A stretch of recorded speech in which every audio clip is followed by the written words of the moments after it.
Hello! This week, how to give. But first, I'm Quinn Emmett, and this is important, not important. It's science for people who give a shit. You can hit subscribe right now to get this newsletter or essay or whatever it is, and my conversations with the world's smartest people every single week. You can find the web, the email version, and links to everything at importantnotimportant.com or right in your show notes in your little media player of choice. All right, look, let's do this. There are few problems so simple that a single donation can fix them. But I mean, how nice would that be? I wouldn't even have to read you the rest of this post. Everybody wins here. Anyways, usually, to turn a problem into a realistic opportunity takes many donations over time, spread over a large number of donors. But all the work before that is kind of exhausting. You got to make sure your donation is going to the right place, the right organization, the right people at it, and the ones with the most pragmatic intentions. And because your town or humanity's problems can be so big and so complex, while still grounded, of course, in our most basic needs, becoming a part of who we are and how we operate, they can take a very long time to address, much less, quote-unquote, solve. And so we have to find ways to relieve the symptoms now while we hunt for a cure for someday. Relieve the symptoms while we chase a cure. It's that simple. But of course, it's not. For example, we can't help everyone right now. And efforts to relieve the symptoms may either not work at all or have known or even unknown side effects. Similarly, we might know what form a cure should take. We know what outcome we need to get to, but we have no idea how to get there. One example, even if the desired outcome is clear and still possible, for example, to survive cancer, the effort we give can make torture like chemotherapy worth a shot. If we can imagine the possibilities of a technology like mRNA vaccines, we might spend our lifetimes, like Karen Carrico did, trying and failing and failing and failing and failing, and then just in time succeeding to make the human body not freak out with inflammation when we use that technology.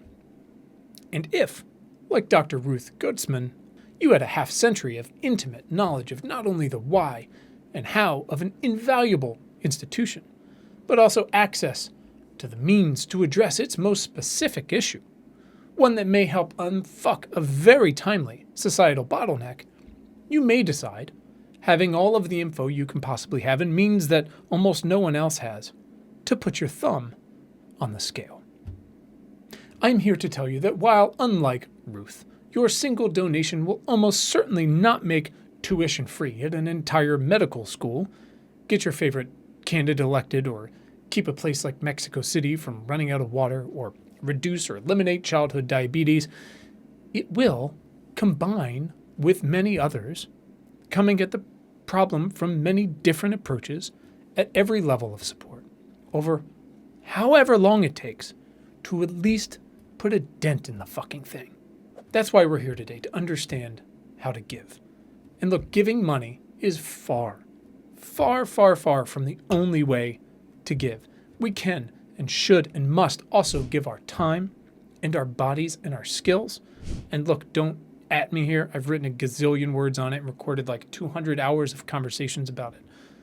But for today's purposes, because everybody asks and it's gnarly out there, and short of having those skills, or if you're more unlike me when your skills simply aren't applicable, giving money can continue a tradition of directly supporting people who have those skills, have those needs, on the front lines of a more hopeful future.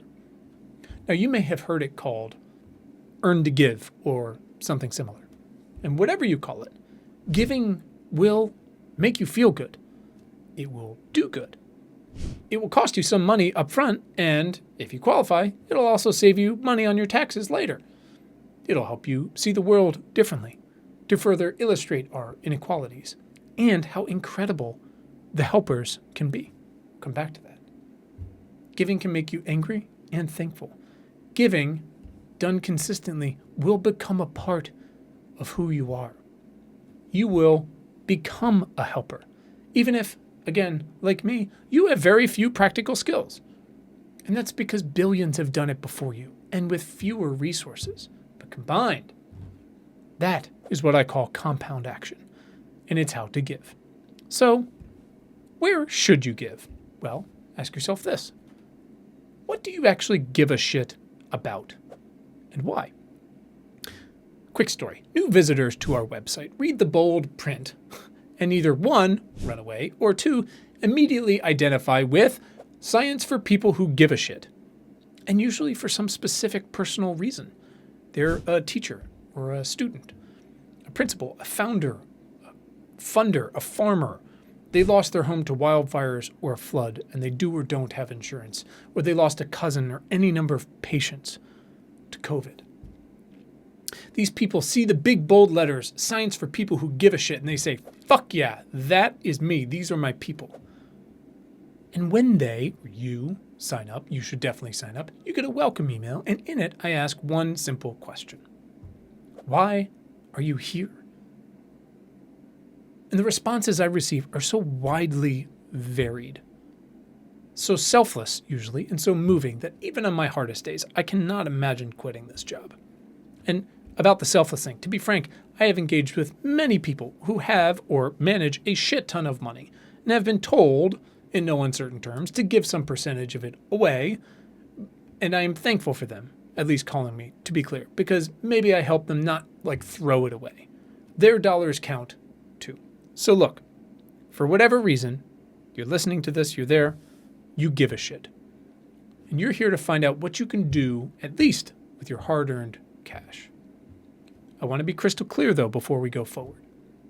Donating money, however big or small, isn't some complete solve or an HOV lane to nirvana or eliminating anxiety or even a more progressive, say 15-member Supreme Court. Just throwing it out there. We are only human. We are each just one person. We are not all powerful. And your anxiety isn't going anywhere. In fact, it can be helpful. It's what helped us avoid the local tiger long enough to procreate. It's what makes us step back from the bus lane or text a few hundred registered voters the first week in November, year in and year out in America. These truths about our place in the universe can understandably make us feel very small. I mean, every week someone's like, the jet stream is slowing down? What the fuck am I supposed to do about that? Friend, alone, without a plan, without a team, we are small. You can't do shit about that. You can only do so much. But as we've established, compound action. You are definitively not alone. Your dollars are not alone. Not in your community, certainly not in our community, and not in the world. There's another thing, or I guess a set of things that unites us all. And I'll get back to those in one sec, I promise. In the meantime, you have a number of relationships you care about, and people who care about you, and what you believe in. But also people you've never met before and may never meet. People thousands of miles away who care about the same shit you do and who fucking need you. What do you give a shit about and why? Each of us almost always has more levers available to us than we realize, and together they are a vast sum. Giving whatever you can is just one of those levers again. But just like your investments can compound over time, congrats, so can your actions, your donations. It's just one example. One of the best places to give, other than just literally giving people cash, which is maybe the single best example, is to frontline organizers. Combined with neighbors, friends, coworkers, other donors, other organizers, other voters, and other city council members, frontline organizers have helped many more people vote. Combined with friends with little time but big pockets, friends with small pockets but a lot of time, and of course, friends who can make signs, who don't mind getting arrested once in a while.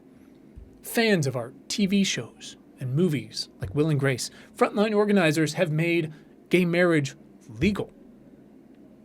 Combined with new fundraising tools and old friends on Facebook or GoFundMe, new friends on old dairy farms, wet friends on kelp farms, and legions of young followers on TikTok who follow us out of our schools and their own schools on strike days, we've finally passed some semblance of a fucking gun law. Combined with family members in well-endowed C-suites, and of course family members advocating for better access to clinical trials or coverage for pre-existing conditions, because they actually have those conditions. We've increased access to healthcare for millions. Combined, our resources, our time and money combined, can swing an election in Georgia, finally. Or get some rural Arkansas kid into a cancer trial in Philly. And that's all because people born into the problem refuse to see it as unconquerable for decades on end. So they make that their actual job. Often, they have no choice. Your actual job might be to invest in a college endowment or corporate M&A, but your monthly donation to their organization on the front lines, it can make you feel like you're fucking doing something. And it does do something. It lets them do their job. Combined, you see, we are powerful as hell. Combined, our money, our enthusiasm, and our methods are contagious and much more effective than we could have ever imagined, especially when inclusive and intentionally organized and executed on proven strategies. All of which is why I highly recommend you apply your rage to causes with clear, measurable outcomes. So I want to talk about this idea that many, not all, charities, nonprofits, should be really trying to put themselves out of business. Here's what I mean. One example of a specific measurable outcome is fly a person to the moon, land her on it, and bring her home safely. It's not ambiguous. There's not a lot of wiggle room there. You either do it or you don't. The desired outcome is clear. And most importantly, now you can reverse engineer from it. You can design every milestone, process, team, and decision against it. NASA did it for going to the moon, for processor chips. You and I can help do it for clean air. I mean, I can't begin to imagine how to build a processor ship or go to space, no matter how many times I watch movies about it. But anyways, here's some more relevant examples of those. Zero transportation emissions by 2035. 90% national COVID booster rate by January 1st. Train 1 million new electricians by 2026. They're clear. Getting there, complicated, but the outcomes are clear. The best organizations and people identify and use their one clear metric to train their energies on where they can be most effective. Now, your reasons for giving a shit, your hopefulness, your rage, sadness, or whatever other passions are helpful, but only when most practical and applicable. Many fights for progress and justice aren't going to end. But there are people right now working in highly specific places on the front lines of a future with a specific set of skills for a reason, and they need your money. Because they already know the weak spots where we know we can get a foot in the door. They are where the puck is going, or where it's always been, where we begin to win, and therefore that's where your money should go. Once you make or understand a clear goal, you can reverse engineer an economy, an industry, a city, bike lanes, philanthropy, or your investments, or both, from these specific, measurable outcomes to clarify everything you do. You can be devastatingly effective as you choose how to give and how you execute and iterate along the way, affecting the world back for once. Want bike lanes? Want your school district to have all electric buses? School lunches to be free? Subsidies and rebates for low-income renters to get induction stoves and heat pumps? That's great. Now you're getting it. Now let's pause, because here is something that is controversial, but annoyingly true. For better or worse, we are most inclined to want to affect the world back when the things we care about are directly affected and when we are directly affected. Right? True for me, true for you. But I have good and bad news, and this is the thing I alluded to earlier.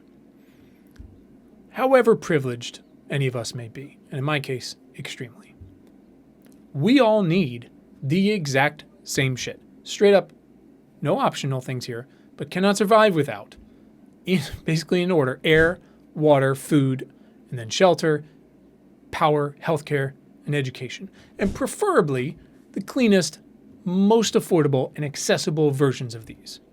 As I have written a lot about, for whatever fucking reason, we have made these things much more complicated and difficult to get reliably for a lot of folks. Made them a lot better in a lot of ways for the past few years, and yet we still make them more complicated or expensive or whatever.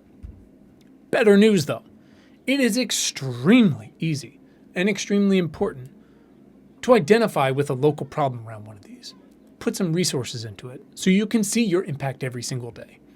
And then extend an equal amount to someone for whom this problem is like water to fish. It is part of life.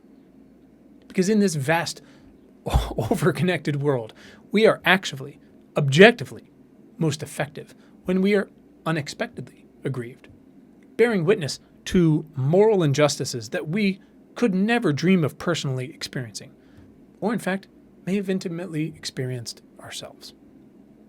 When we are caught up in social momentum, when progress is actually technically and politically possible, when an endemic childhood disease our children can't even pronounce or imagine is nearly eradicated. That doesn't mean those same issues don't exist at home, or we shouldn't help pay for our own kids' teachers' school supplies, which you absolutely should. But have you ever tried donating to another kid's teacher? I promise you, and I'm talking about donors choose here, there's other ways to do it, but you have never felt a high, like an actual envelope stuffed with handwritten little thank you notes from some second graders you'll never meet, all because you sent their teacher, whatever, $34 for popsicle sticks for math supplies. Only focusing on your direct relationships, the people and things you can touch and feel, yeah, it belies enormous privilege, and it can leave much of the rest of the world out to dry. So it's kind of the opposite of something like effective altruism, which focuses on getting the most effective bang for your buck, regardless of your relationship to it, if you have one at all. Look, American inequality is a nightmare in 55 different ways, and our best organizations go criminally undersupported. But make no mistake, just being born here puts you among some of the most well-off people on the planet, full stop, however relative. From malaria to water and hunger, girls' education, energy poverty, there are causes the world over that don't exist, or at least far less severe here, and where you can have a hugely measurable impact with even less of your money. Of course, look, you aren't responsible for the world's suffering. Though to be clear, the top 10% and further 1% are responsible for drastically more emissions than anybody else combined. Never lose sight of that. And yeah, this is very meta. Of course, the well-being of millions and billions of people shouldn't rely on the charity of a relative few, including you. But here we are. Of course, groups like RIP medical debt shouldn't have to exist. But it does, because we are stupid and we kick kids off Medicaid simply because their parents couldn't figure out the legendarily onerous paperwork. So here we are. We relieve the symptoms while we chase a cure, even and especially at the highest level. Let's get technical. Literally how to give, finally. Donations to charitable causes in the US with a 501c3 are generally tax deductible. Donations to partisan political causes are not. Of course, it's not that simple. Ask any billionaire who pays next to nothing in taxes but millions to accountants to make sure it remains that way. In those cases, fighting for environmental justice, or say, less kids' cancer, or like for Dr. Gottesman, making tuition free for the next generation of primary physicians isn't usually the end goal, or even something they think about, but a means to an end. But for your purposes, yes, grab your tax rebates if you want or need them or qualify for them. But whether your cause is partisan or not doesn't necessarily make it more meaningful or effective than the other. On the one hand, there are so many worthy 501c3s, and we list them every week. Nonprofits and NGOs out there installing bed nets and feeding people and doing research and helping kids read or have diapers, doing immigration law, etc. On the other hand, as we've discussed, sometimes nonpartisan frontline community organizing is maybe the most effective tool we have for driving systemic change. And you're not going to get a tax rebate for that. But in fact, the two are often most powerful when strategically combined. Feed people now, while you simultaneously organize, or at least pay for someone else to organize, for local, state, and federal legislation to make school breakfasts and lunches healthier and permanently free to all kids, because fuck your lunch debt. Support people in need of abortions and abortion providers in red states right now, while you simultaneously fight for state and federal candidates who publicly, willingly support and advocate for abortion rights legislation, and for more women and historically marginalized people at all levels of policymaking while we're at it. Support victims of climate-fueled natural disasters today while you fight for decarbonization legislation and, disclosure rules for climate emissions for the long term. Make no mistake here. I do not subscribe to the long defeat. The world needs us now, and we have to come at it from every angle. So you're asking, why do we have to give, right? Why are we the way we are? I'm not going to spend an hour answering that because Willow told me I'm not allowed to go that long, but you can read all my takes on the website. We are only human. That has never changed. And that is both great and continually, predictably self-defeating. Understand this, though. There are helpers. You are among them, even if you haven't started yet, and progress compounds, including your own little monthly donations, which can become the support a person or an organization can actually depend and build on. And once established, progress is pretty difficult to put back in the box. We wouldn't have the nice things we have if it didn't. But I'll tell you this too. If everything out there is any indication, there will always be evil people and vested interests who want to make America segregated again. Their objectives include, but are not limited to, drugs you can't afford from doctors who won't see you, for uteruses you don't control, and more guns to kill more kids before they can be shamed for their fucking lunch debt. Anyways, and fighting those fuckers is the fight of my life, and I suspect that fight will never actually end. I've come to terms with that. So my TLDR, I think it's too lazy to read to the bottom. I don't know. I have no idea if I'm using that right. My TLDR for how to give is this. Start now. Make giving a part of your life. Find your hill or hills to die on. Find groups already doing reputable work to defend them, and then join them however you can. Listen to them. Build new relationships along the way with them and other people who can really only donate. And compound progress towards a better world for everyone. Learn how to give by giving yourself and your resources now. And then, like everything else, you're going to learn and adapt and get better at it. Start now. Commit to some small recurring donations. You will live to see the fruit of your contributions. And talk about it. Normalize it. Challenge friends. Share your successes and failures, giving others a jump start into their own action.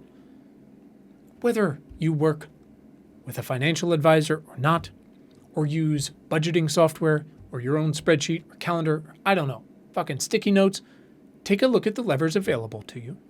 Set aside a monthly allocation of money and hours for action. Consider the pros and cons of, getting arrested too, because sure, why not?